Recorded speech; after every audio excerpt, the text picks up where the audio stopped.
From Paul's letter to the Romans.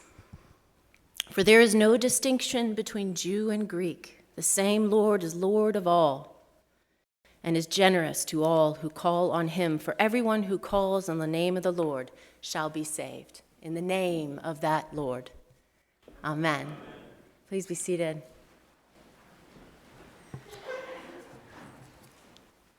I'd like to speak to you today about remembering, about knots, and about love. First, love. The Roman Emperor Claudius was a ruthless leader, and he believed, as many politicians do, that bloodshed was the best way to maintain power. And there were a lot clamoring for his empire, and he was threatened on several fronts. So thinking he could recruit more young men to fight in his multiple battle fronts if they were otherwise unencumbered by spouses or families, Claudius stopped all marriages. The church obeyed the edict, telling couples to lie low and wait for Claudius to change his mind, all except one priest, a priest in Rome, a man who never forgot that he had committed himself to the God of love, defied the ban, and helped people tie the knot. When Claudius caught word of the defiance, he was merciless. He had the priest beaten to death and then dismembered. It occurred on February 14th, 269, and the priest's name was Valentine. We remember this saint today who, like most saints in one way or another, died so that love would live.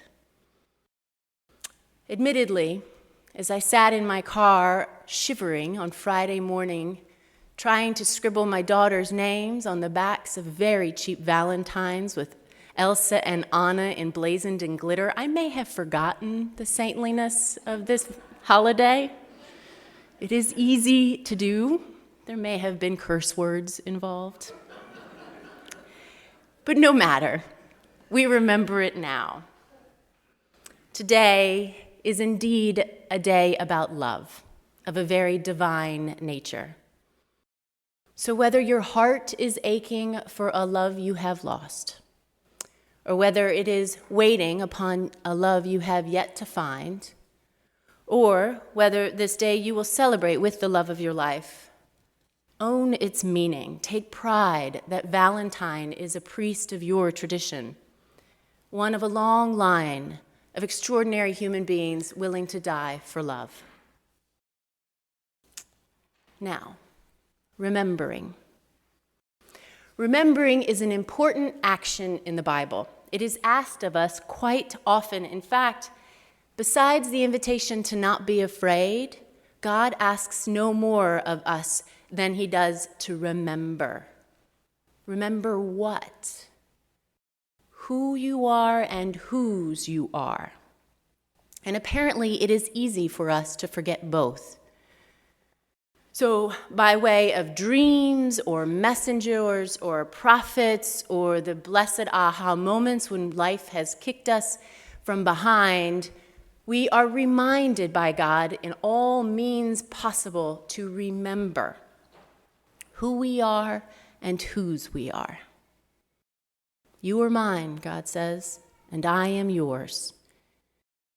In a piece in Deuteronomy that Anne just read for us, which is arguably 11 of the most important verses in that seminal book, God says, whenever you come to church, recite to me out loud who you are and whose you are. And then God says what to say. It is a creed, the first creed, long before Nicaea ever was imagined, long before the Apostles' Creed was ever penned. This is the creed for the ages.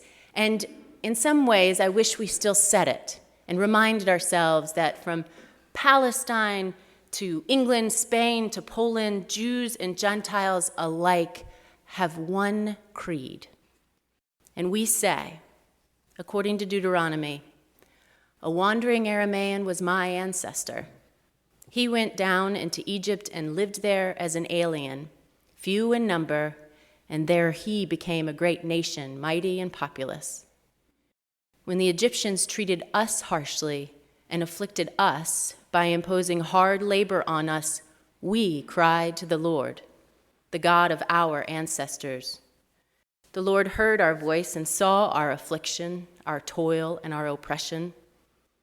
The Lord brought us out of Egypt with a mighty hand and an outstretched arm, with a terrifying display of power and with signs and wonders. He brought us into this place and gave us this land, a land flowing with milk and honey. That is our story. In this, we are reminded that through adoption, all of us have descended from the same nameless wanderer. All of us were once slaves to an evil ruler. All of us have been rescued by God, a God who never forgot us. And we have all been delivered. In such a creed, our divisions dissolve into one epic story. And upon God do we owe everything. So remember now takes on two meanings. Remember as in, yes, to recall, that is not forget, but also the other meaning of remember, as in the opposite of dismember. To remember, to be brought back together into one. Remember that you have all been wanderers until you have found a home in me, God says, and leave no one behind, none. It is why Jesus was born, to remind us, to remember this remembering, right? One body, one Lord, one faith, one baptism, one and God and Father of all. In studying for this morning, I was struck by an old rabbinic teaching that insists sinners are closer to God than anyone. In fact, the more egregious their sin, the closer the sinner is brought to God. The teaching offers the image of a cord tying each of us to God. Each time we sin, the cord is severed. But God, never, ever wanting to let go of us, reties the cord with a knot, thereby shortening its length and reinforcing its strength. Each sin shortens the cord, and each new knot strengthens it. What struck me, really, was my initial reaction to this. Seems really unfair, right? I felt a little bit like the elder son in Luke 15 when his prodigal brother goes off gallivanting, and there I am behaving myself and feeling far away from the father's affection.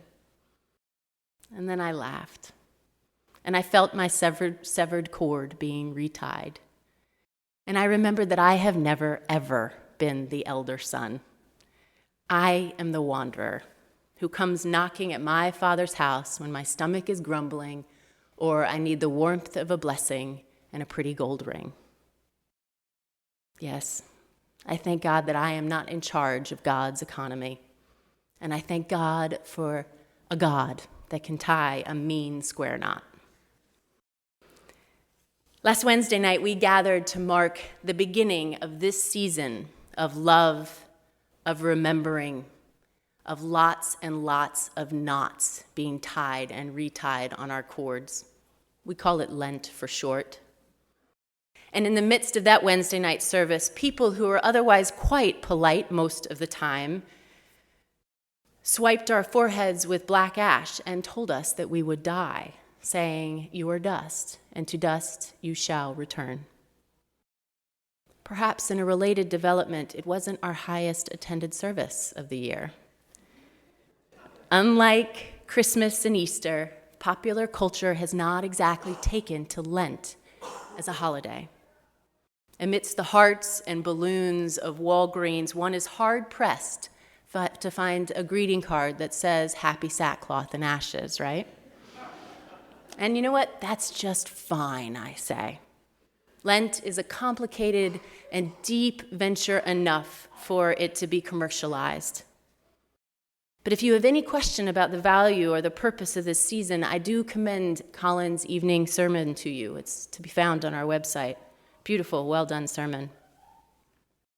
Lent is a time when we intentionally quiet the noise within and around us so that we can remember who we are and whose we are, because it is so easy to forget. And don't worry, because it can take a while. Our lives are quite hectic and our schedules dense. But take heart. It took Jesus 40 days and a long journey into the wilderness to achieve it. It can be done, but it is challenging. Lent is a time to simplify life and remind ourselves how little we actually need to be happy, and that we are actually much closer to God than we even thought. Thanks to all those knots, I guess. But God is as close as we allow God to be. And so is the love that we have been searching for all our lives. So God bless you, my dear Valentines. May we all live just as that priest did, boldly and faithfully, so that love would be known by more people because of us. And may the God of knots pull you ever closer. Amen.